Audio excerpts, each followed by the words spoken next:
Loan నుండి కాలుకుంటే బయటకు వచ్చింది. జస్ట్ తగ్గిలా చేసి డాడీ అసలు ఆ ఇల్లు ఎలా కాలిపోయింది?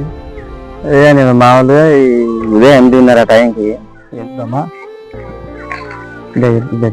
లోనకి వెళ్దాం. చూద్దాము. సో గైస్ చూస్తున్నారు కదా, ఇదిగో ఇల్లు అయితే మొత్తం కాలిపోవడం జరిగింది. ఏం కూడాను మిగలలేదన్నమాట, మొత్తం కూడాను బూడిద అయిపోయింది.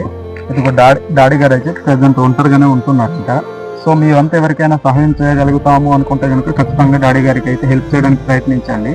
సో మా వంతు మేమైతే సహాయం చేయడం అయితే ప్రయత్నించాము. ఈ రోజు అయితే ఒక బియ్యం బస్తా పట్టుకురావడం జరిగింది మా వంతు అయితే. సో మీ వంతు కూడాను సహాయం చేయగలుగుతాము అంటే కనుక నాకు మెసేజ్ చేయండి. ఖచ్చితంగా అందరం కలిసి అన్నయ్య గారి గురించి అయితే మనము సోషల్ మీడియాలో అయితే పోస్ట్ చేద్దాం. సో ఇక వీడియో ఏదైతే పోస్ట్ చేస్తున్నారో మీరు హెల్ప్ చేయలేకపోతే కనుక ఖచ్చితంగా ఇక వీడియోని షేర్ చేస్తున్నారనేసి నేనైతే మనస్ఫూర్తిగా కోరుకుంటున్నాను. చూస్తున్నారు కదా ఏ విధంగా కాలిపోయిందో. 10th సర్టిఫికెట్లు ఇవన్నీ కాలిపోయింది. మొత్తం గారు మాటలను విందాం. ఏదైతే కాలిపోయాను? 10th సర్టిఫికెట్, బ్యాంక్ పట్టా పుస్తకాలు, అయ్యో మొత్తం కూడా మొత్తం ఇంకా పేస్ట్ ఇన్కమ్ ఇవన్నీ ఒరిజినల్ ఇవన్నీ కాలిపోయాయి.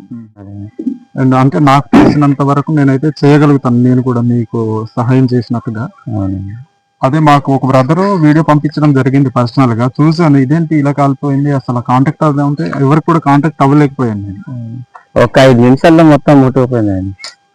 ఒక 5 నిమిషాల్లో మళ్ళీ. మరి ఇప్పుడు ఎక్కడ ఉంది? దగ్గర రాకపోతాడు.